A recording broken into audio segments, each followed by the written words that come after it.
4 বছর নীরব ভালোবাসার গল্প। কলেজে প্রথম দিন, নতুন ক্লাস, নতুন মুখ, সবাই নিজেদের পরিচয় দিচ্ছে, আড্ডা দিচ্ছে, হাসছে।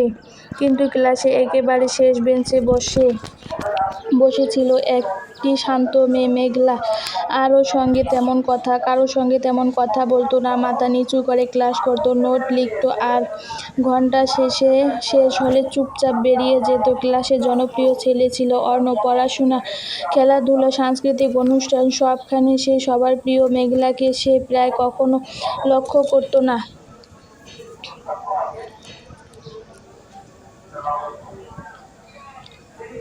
কিন্তু মেঘলা প্রতিদিন অর্ণবকে দেখত।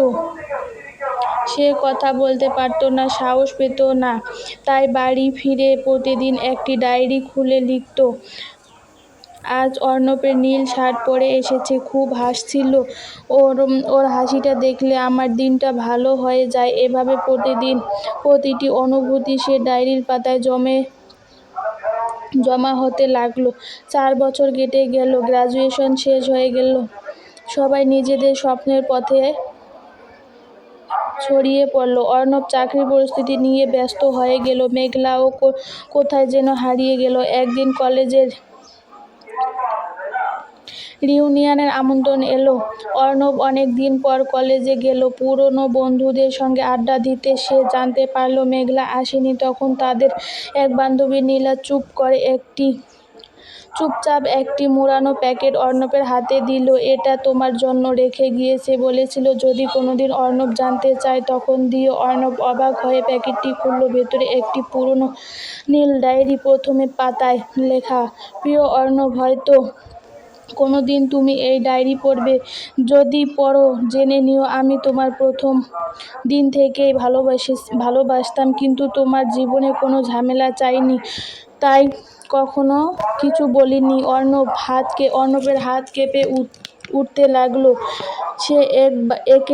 সে একের পর এক পাতা উল্টাতে লাগলো, প্রতিটি পাতায় তার ছোট ছোট মুহূর্ত। আজ ও আমাকে না দেখে পাশ দিয়ে চলে গেল। আজও পরীক্ষায় প্রথম হয়েছে। আমার মনে হলো আমি জিতেছি। আজ ও অসুস্থ ছিল, সারাদিন মন খারাপ ছিল। আজ কলেজ শেষ দিন, হয়তো এটা শেষবারের মতো দেখা। ডায়েরির শেষ পাতায় শুধু একটি লাইন, যদি কোনোদিন দেখা হয় আমি আর কিছু চাইবো না, শুধু একবার জিজ্ঞেস করো কেমন আছো। অর্ণব চোখ ভিজে গেল। সে বুঝতে পারল 4 বছর ধরে যে ভালোবাসা তার একদম কাছেই ছিল, সে কখনো তাকে দেখেনি, কিন্তু তখন অনেক দেরি হয়ে গেছে। মেঘলার ফোন নাম্বার বন্ধ। পুরনো ঠিকানায় গেলে জানা যায় চাকরির কারণে সে অন্য শহরে চলে গেছে। অর্ণব সেই ডায়েরি বুকে জড়িয়ে শুধু একটা কথা, শুধু একবার যদি তোমার সঙ্গে দেখা হতো। সকালে অফিস যাওয়ার আগে ডাকবাক্স থেকে একটি বিষয়ের কার্ড তুলে নিল হৃদয়। কার্ড তুললেই তার হাত কেঁপে উঠল। পাতার ওপরে বড় অক্ষরে লেখা, আপনাকে সদর আমন্ত্রণ। আর ঠিক নিচে কনের নাম তিথি। যে মেয়েটি সে 5 বছর আগে নিজের হাত হারিয়ে ফেলেছে। হৃদয় দীর্ঘশ্বাস ফেলে কার্ডটি বন্ধ করতে যাচ্ছিল, ঠিক তখনই চোখে পড়ল বরের নামের দিকে। সে অবাক হয়ে গেল। বরের নাম লেখা ছিল হৃদয় আহমেদ।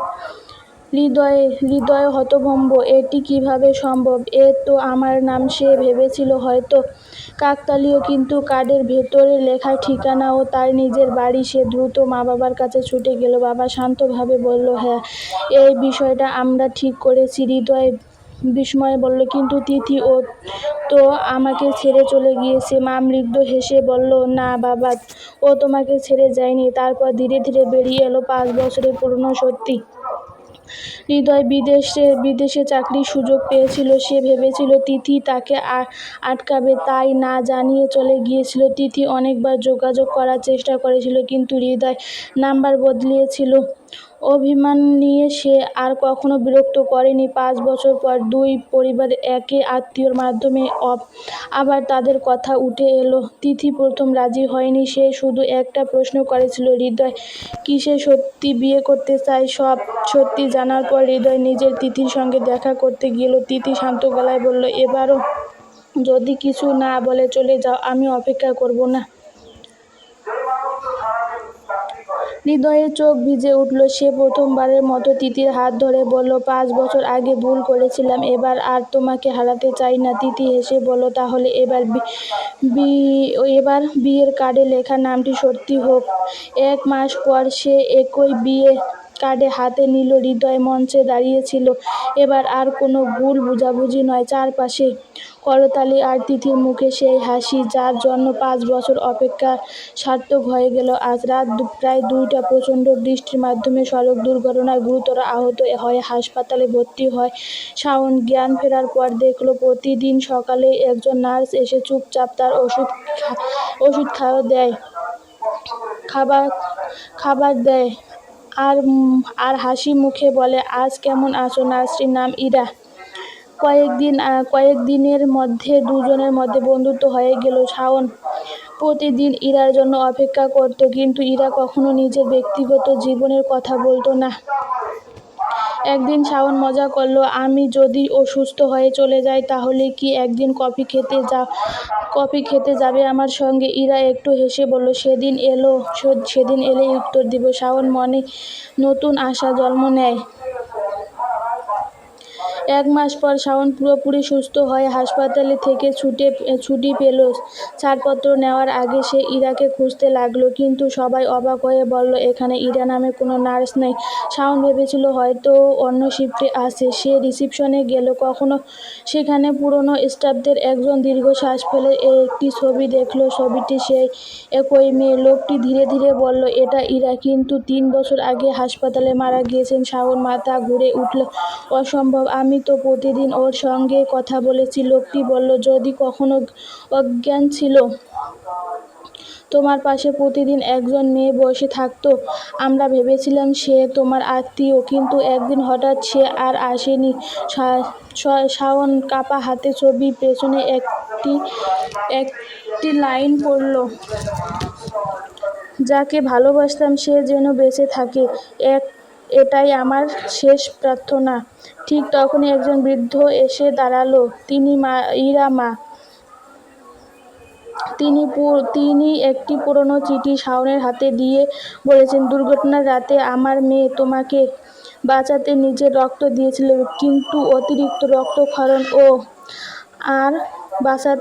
আর বাঁচেনি। শাওনের চোখ অঝরে জল নেমে এলো। চিঠিতে লেখা ছিল, শাওন, যদি তুমি কোনোদিন এই চিঠি পড়ো, তাহলে বুঝবে আমি তোমাকে কখনো বলতে পারিনি যে আমি তোমাকে ভালোবাসি। তোমার জীবনটা আমার কাছে সবচেয়ে বড় ছিল, তাই নিজের জীবন দিয়েও তোমাকে বাঁচিয়ে গেলাম। শুধু একটা কথা মনে রেখো, ভালোবাসা সবসময় পাওয়া নাম নয়, কখনো কখনো ছেড়েও দিয়ে ভালোবাসা যায়। 1 বছর পর শাওন প্রতি মাসে একবার হাসপাতালের বেড নাম্বার 21-এর সামনে সাদা গোলাপ রেখে আসে, কারণ ও বুঝেছিল সবচেয়ে গভীর ভালোবাসা গল্প কখনো আমি তোমাকে ভালোবাসি বলে শুরু হয় না।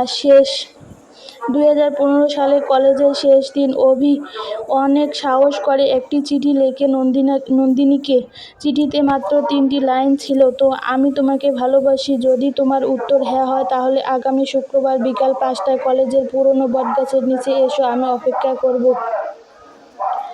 কিন্তু সে চিঠিতে কখনো নন্দিনীর হাতে পৌঁছায়নি। এক সহপাঠী ঈশা থেকে চিঠিটি নিজের ব্যাগে লুকিয়ে রেখে অভির অপেক্ষায় ছিল। সে শুক্রবার বিকাল 5টা থেকে রাত 8টা পর্যন্ত নন্দিনীর আসেনি।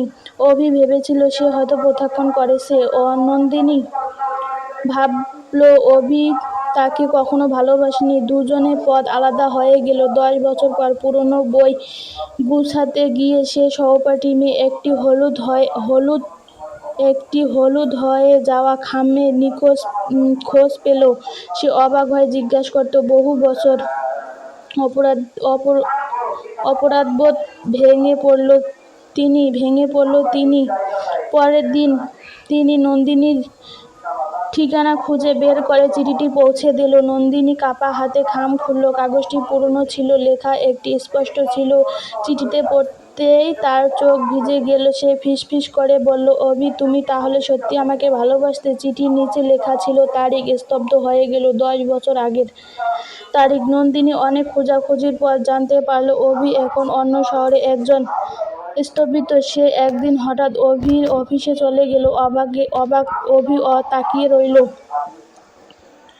দুজনে কয়েক সেকেন্ডে কোনো কথা বলতে পারে না। নন্দিনী ব্যাগ থেকে সেই পুরনো চিঠিটা বের করে বলল, আমি দেরি করে ফেলেছি, কিন্তু উত্তরটা এখনো হ্যাঁ। অভির চোখ জলে ভেসে উঠল। সে মৃদু হেসে বলল, আমি ভেবেছিলাম তুমি কখনো আসবে না। নন্দিনী হাসতে হাসতে বলল, আমি এসেছি, শুধু 10 বছর দেরি। 6 মাস পর তাদের বিয়ের দিন অতিথির জন্য রাখা স্মৃতির টেবিলে একটি ফ্রেমে সেই পুরনো চিঠিটা সাজানো ছিল। নিচে লেখা ছিল, কিছু চিঠি দেরিতে পৌঁছায়, কিন্তু সত্যিকারের ভালোবাসা কখনো দেরি করে না।